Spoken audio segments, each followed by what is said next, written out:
LCN news కు స్వాగతం. మెరుగైన సమాచారంతో మళ్ళీ మీ ముందుకు. నా పేరు మానస. రోడ్డు నిర్మాణ పనులకు శంకుస్థాపన చేసిన బాబాయి మేకపాటి రాజగోపాల్ రెడ్డి, అబ్బాయి మేకపాటి విక్రమ్ రెడ్డి.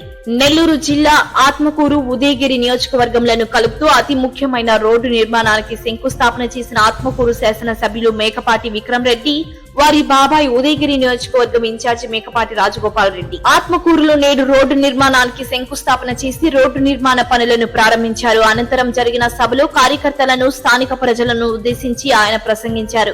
ఈ కార్యక్రమం అనంతరం మీడియాతో మాట్లాడుతూ ప్రజలకు ఉపయోగపడే విధంగా, ప్రజలకు అవసరాలకు అనుగుణంగా సంక్షేమం, అభివృద్ధి కార్యక్రమాలతో తమ ప్రభుత్వం పనిచేస్తోందని, అందులో భాగంగానే ఆత్మకూరు, ఉదయగిరి నియోజకవర్గం కలుపుతూ ఆత్మకూరు నుండి వింజమూరు వరకు ఉన్న రోడ్డును సుమారు 9 కోట్ల నిధులతో నిర్మించేందుకు నేడు ప్రారంభించినట్లు తెలిపారు. అలాగే తమ ప్రభుత్వం ఇప్పటి వరకు ప్రజలకు కావాల్సిన ఎన్నో అభివృద్ధి పనులను, సంక్షేమ పథకాలను చేపట్టినట్టు, అందులో భాగంగానే వారి అవసరాలను తెలుసుకుంటూ తమ ముఖ్యమంత్రి జగన్మోహన్ రెడ్డి కార్యాచరణ రూపొందిస్తున్నట్టు తెలిపారు.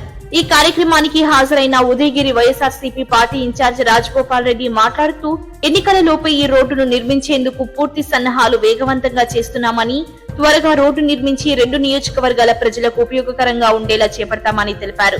ఈ కార్యక్రమంలో ఆత్మకూరు, ఉదయగిరి నియోజకవర్గాలకు చెందిన వైఎస్ఆర్సీపీ పార్టీ నేతలు, స్థానిక రోడ్డు భవనాల శాఖ, ఇతర ప్రభుత్వ శాఖ అధికారులు హాజరయ్యారు.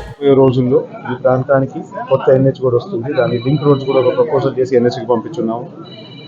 2 పోర్ట్లు కూడా కనెక్ట్ చేస్తుంది కాబట్టి అన్ని విధాలుగా లింక్ రోడ్స్ కానీ, ఈ ఏరియాకి నేషనల్ హైవే డెవలప్మెంట్ కానీ, మళ్ళీ అక్కడ పోయి సీతారాంపురం పోయి Vijayawada, Bengaluru express way connect అవుతుంది కాబట్టి దీని మీద ఎక్కువగా ఫోకస్ పెట్టి కనెక్టివిటీకి కానీ చేసేటట్టు ప్రయత్నం చేస్తున్నాం.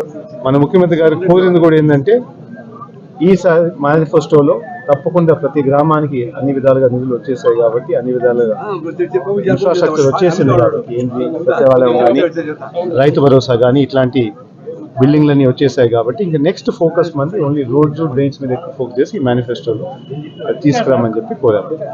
ఇది ఎన్నికలకు ముందు హడావుడి అని అంటున్నారు.